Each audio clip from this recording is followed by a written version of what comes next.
Bonjour et bienvenue dans ce nouveau tutoriel. Donc aujourd'hui, nous allons voir comment planifier une réunion Zoom. Donc il faut que vous sachiez qu'en tant qu'enseignant, enseignant-chercheur, doctorant, personnel de l'Université de Nantes, vous devez donc au préalable créer un compte Zoom administrateur via votre adresse mail Université de Nantes. Donc, comment on fait ça? Eh bien, vous allez vous rendre donc sur votre espace intranet. Donc, vous êtes sur la page d'accueil de l'Université de Nantes, vous cliquez sur Intranet. Ensuite, vous allez cliquer sur Chercher. Vous allez taper Zoom, Entrée. Ensuite, au niveau des résultats de recherche, vous allez donc cliquer sur voilà, nouveauté, l'outil Zoom complète les outils recommandés par la DSIN. Vous cliquez sur le lien. Puis, vous allez vous rendre au niveau du tutoriel. Donc, pareil, hein, il suffit de cliquer sur la phrase. Hein.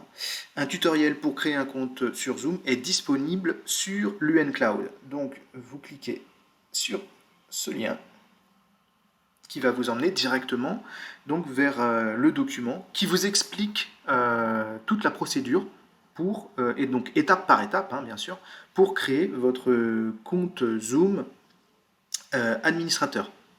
Donc ensuite, une fois que vous avez créé votre compte, normalement vous allez vous retrouver avec un logo Zoom, donc qui doit, alors soit vous avez une icône qui s'est créée sur votre bureau, ou alors vous allez retrouver la même icône dans votre espace donc démarrer à la lettre Z, hein, tout simplement. Donc quand vous descendez, donc vous allez donc cliquer sur démarrer et ensuite vous allez dans le volet là qui est juste à votre droite et donc normalement au niveau de la lettre Z, quand vous cliquez sur le dossier, vous allez vous retrouver donc le même petit logo que vous pouvez déplacer donc à votre guise et épingler soit votre bureau, soit la barre des tâches, donc où bon vous semble, hein, à l'endroit qui vous semble donc le plus pratique.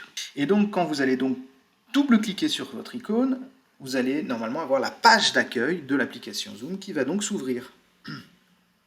Voilà, donc nous sommes sur la page d'accueil.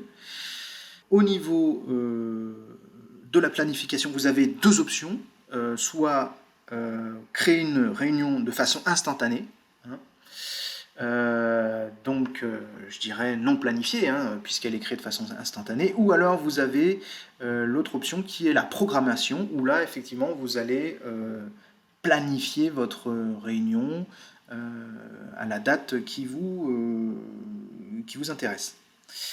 Donc aujourd'hui, c'est cette option qu'on va voir. Hein. Donc vous allez cliquer sur Programmer.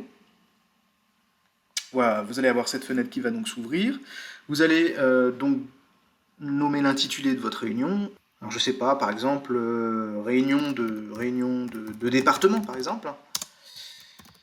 Voilà. Ensuite, vous allez déterminer la date. Alors, je sais pas, là, je vais mettre, admettons, le jeudi 19. Vous allez planifier l'heure, donc là je sais pas, pour l'exemple on va mettre 16 heures. La durée, donc là il faut savoir que vous avez une durée qui est quasiment, j'allais dire illimitée, pas illimitée, mais bon, vous pouvez aller jusqu'à 24 heures hein, de réunion, pour, je dirais pour les plus sportifs. Ensuite, évidemment, vous pouvez calibrer le minutage, hein, si vous avez ce niveau de précision.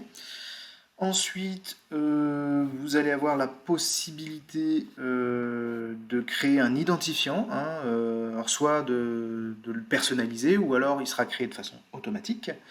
Vous avez aussi la possibilité de créer ou non un code secret pour accéder à la salle de vidéoconférence.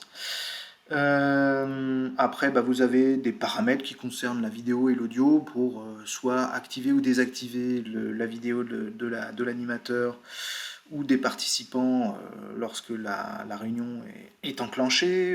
Pareil au niveau de l'audio, à savoir si vous utilisez l'audio uniquement l'audio des ordinateurs ou l'audio des ordinateurs associés à l'audio, par exemple, de téléphone, hein, puisqu'on a aussi la possibilité de rejoindre la réunion par téléphone. Bon, par défaut, l'option avec les deux possibilités est enclenchée, hein, pour l'audio. Moi, je vous conseille de garder cette option-là. Ensuite, dans les options avancées, vous avez la possibilité d'ouvrir l'accès à la réunion avant votre propre arrivée, puisque lorsque vous planifiez une réunion avec votre compte Université de Nantes, vous en êtes l'administrateur, hein, automatiquement. Vous en êtes donc l'administrateur, c'est-à-dire l'animateur. Donc moi, c'est pareil, je vous conseille de cliquer ouvrir l'accès à la réunion avant votre arrivée, hein, si jamais vous n'étiez pas présent pour X raisons, ça permet quand même aux autres participants d'accéder quand même à la réunion. Et donc une fois que vous avez mis en place toutes vos options et que vous les avez sélectionnées, vous allez donc cliquer sur enregistrer.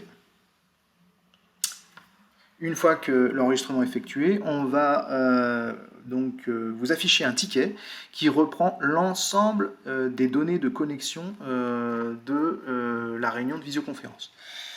Donc évidemment, on reprend le sujet, l'heure et la date à laquelle elle est prévue. Ici, vous allez retrouver le lien pour ceux qui se connectent depuis un terminal mobile, c'est-à-dire un téléphone, une tablette ou un ordinateur portable. Hein. Ils devront donc cliquer sur ce lien ou copier-coller le lien dans la barre de recherche de leur navigateur. Et vous avez également, donc, comme je disais, la possibilité de rejoindre la réunion via un téléphone avec différents numéros, hein, qui sont indiqués ici pour la France.